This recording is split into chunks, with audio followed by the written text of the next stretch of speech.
com/yes. Get used to hearing yes. So I saw this story. You know, D. Wade now is part owner of the Utah Jazz. Kind of a smart move by the organization. Let's let D. Wade come in here because, you know, there's always been this theory that, you know, a lot of stars don't like to play in Utah, and I've always kind of rolled my eyes at it. Utah's like Gonzaga basketball. They've been good forever, and they've been damn close to winning. If there's no Michael Jordan, the Utah Jazz have 2 championships. They gave Jordan fits. I watched those series. You watch those series. Michael had some of his worst playoff games against Utah. Those games were wars. Those were battles. Without Michael, you got 2 of them. Don't kid yourself. Here's the other thing. Karl Malone liked playing there. Stockton did. Clarkson does. Donovan appears to. T. Bailey did. Brian Russell did. Jerry Sloan liked coaching there. So does Quinn Snyder. Coaching matters. Coaches like coaching there. Players matter. Their stars like playing there. So when I hear like Donovan Mitchell may not be happy there, that's a rumor, I think, with timeout. Don't tell me people don't like playing in Utah. You know where players don't like playing? Cleveland. LeBron is from there and is like, get me out of here twice. Washington, D.C. When's the last time the Wizards were relevant? The 70s? I watched those series against the Sonics and Elvin Hayes and Wes Unseld and Phil Chenier. I mean, like, where are all the players going to Washington? How about New York? 1 playoff series win since 2000. I keep hearing about all these guys that want to play in New York. Where are they? Julius Randle's a big get. All right. Here's something to remember. Now, in pro sports, the way pro sports are built, they're trying to create, except baseball with no salary cap, but NBA, NHL, NFL, they have salary caps. They're trying to keep it even. If you're good, you draft last in the first round, right? College sports are different. The better you are, the more you dominate recruiting. So college is built for dynasties, built for big brands. There's no salary cap there, right? So just think of how hard it is to win. And Utah's been this close twice.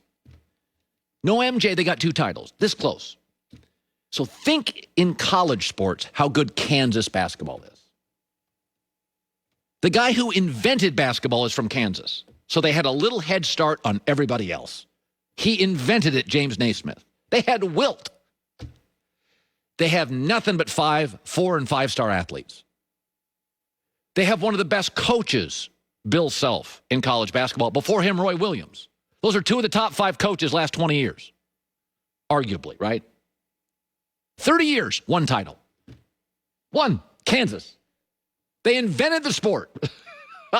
1, Texas football. When you think Texas, I think football.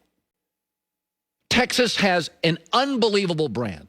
You ever fly into Dallas and you get to 10,000 feet, down to 5,000 feet, and you're getting ready to go into Dallas-Fort Worth Airport? You ever do that at night and you see the high school football stadiums, 8 of them, they're all like 30,000 people? It's like no other state's like that. The state school in Texas, Texas football, 40 years, 1 title. And it was like a last play of the game thing with USC. They came this close to losing it at the Rose Bowl. Kansas, basketball, Texas football, 2 titles, 70 years combined.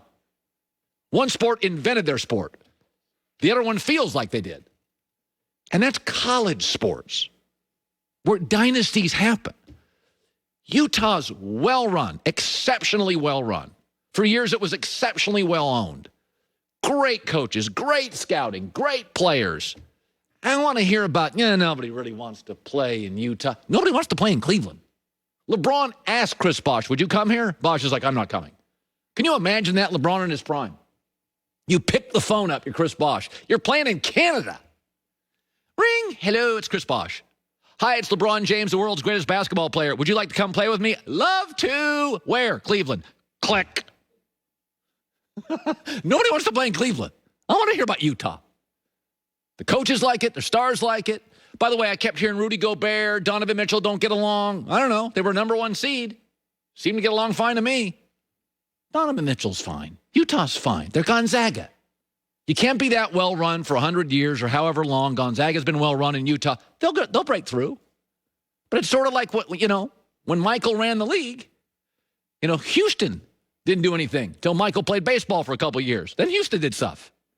If you're well run, if you're smart in life, if you make good decisions, you'll break through. Just be patient.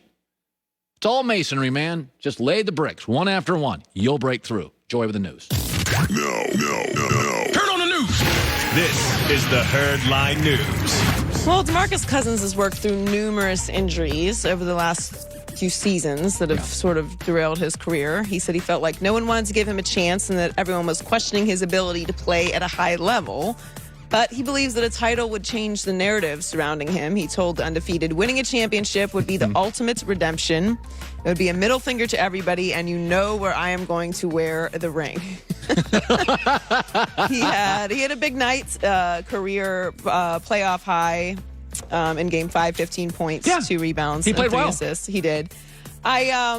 Listen, I'm not going to tell Boogie how to feel.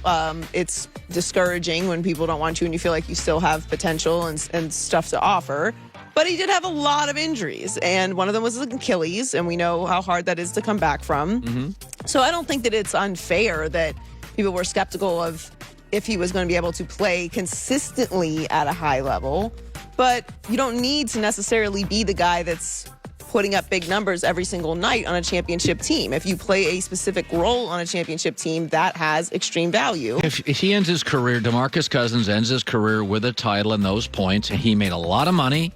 He'll have a title. He played a lot of years. That is better than 98% of the players in this league. If you take out the top 30, 40 players ever, take those guys out, top 50 players ever, making an easy number to remember. And I said, yeah, he ended up with $100 million. He won a title and played for 17 years. You'd be like, yeah, I'll take that. That is, by the way, that is a better than average career. That's an amazing career. I think we get a little too crazy with what everybody is supposed to accomplish. Yeah. Right? And we were talking a lot about this yesterday. What's the difference between the greatest in the game and great and good? Like there are just that little extra stuff that separates you. You can still have an incredible career and not have 3 or 4 championships and go down as the greatest of all time. Yeah. I think Boogie's had a great career. He's just had a lot of injuries. Yep. And when you are a player that has multiple injuries back to back, or you're suffering from really extreme injuries like an Achilles injuries, people are going to be hesitant about giving you, first of all, a lot of guaranteed money, and putting you in a situation where they have to rely on you every night. And I don't think that that's unfair, especially as you get further and further in your career. When you're a younger player, then you know you're going to bounce back and you have years to develop and whatever. But I just think it's funny he's going to get his ring made if he has one for his middle finger. It's a move.